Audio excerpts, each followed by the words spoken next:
Assalomu alaykum. Hurmatli hamkasblar, hurmatli xalqimiz. Biz mana 21-maktabimiz oldida turibmiz.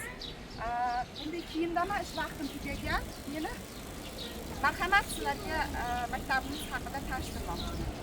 Assalomu alaykum. Tanishtirishda davom etamiz. Bizning Sultonova Mashrab xolamni murojaatlariga binoan maktabimizda tashlandiq, artizonlar yo'q, suvlar qurilmagan holatdagi gaplar bo'lib o'tganligi sababli sizlarga ko'rsataman men, hurmatli hamkasblar. Mana bizning nima deydi? Maktabimizda mana suv bor, mavjud. Bu birinchi tarmog'imiz. Ketdik, sizlarga tanishtirib o'taman. Keyingi etapimiz bizning tashabbusimizga ko'ra maktabimizda, ya'ni Farg'ona viloyati O'zbekiston tumani 21-yil maktabimizda yangi binomiz ishga tushirilgan. Buni ochilish marosimida, ya'ni bizni fermer xolamiz Qulibek Sultonova xolamiz bizning shu maktabni ochilishida, ya'ni Farg'ona viloyati boshqarma boshlig'imiz Dolimov, ya'ni biz rahbarimizga o'z tashakkurlarini aytishgan, tashakkurnomalar yo'llab turishgan. Shu binoni ichida xolamda o'zlari intervyu berishgan.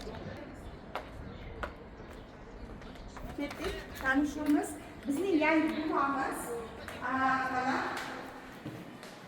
O'zbekiston Respublikasini Prezidenti Shavkat Mirziyoyevga alohida tashakkurnomamizni minnatdorchiligimizni bildiramiz. Qolaversa bizda mutaxassis rahbarlar, viloyat hokimi, qolaversa O'zbekiston tuman hokimi, ichki ishlarimizga hamma organlari etap-etap qatnashdi. Hammalarini bunga hissalari juda ham ko'p, yaxshi qo'shildi hissalari. Mana bizning yangi maktabimiz, ya'ni xonalar hozir o'sha bo'ldi, ish vaqti tugagan, xonalar bek. Mana bizning qurilgan zamonaviy tartibda, chiroyli tartibda qurilgan yangi binomiz, xonamiz bek, arqa eshiklarimiz bor. Mana arqa eshiklarimiz bor, xonalarimiz bor. Bizning fermer xonamiz Sultonova Mashrab xola o'sha so'zlarida, jumlalarida, ya'ni YouTube tarmog'iga chiqqanlarida aytishgan, maktab tashlandi holatda, suv yo'q, juda ham ahvoli yaxshi emas degan holatlarda bildirishganda, mana bizning yangi binomiz qurib ishga topshirilgan. Hurmatli yurtdoshlar, mana bizning eski hojatxonamiz, ya'ni oldingi yangi hojatxonamiz ishga tushirilgan.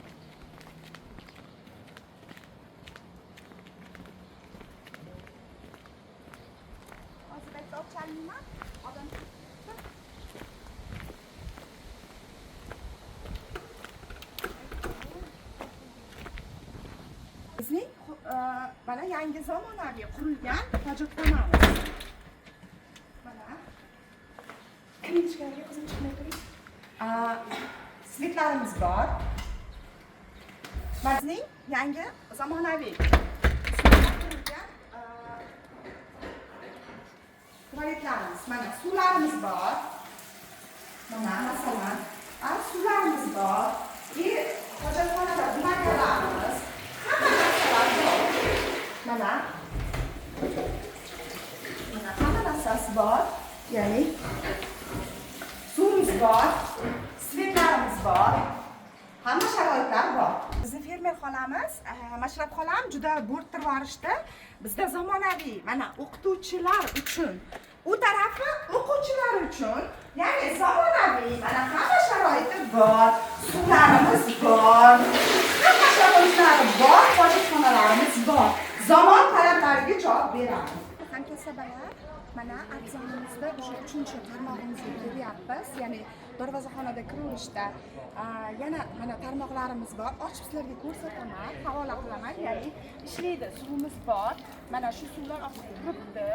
Bizga Farg'ona viloyati dan kelgan nima deydi, bir tekshiruvchilar, ya'ni o'sha xolani arizasiga binoan, xolani tarmoqqa chiqqanligiga binoan kelgan tekshiruvchilar bizga konstitutsiya huquqlarimizdan umuman e'tiborga olishmayapti.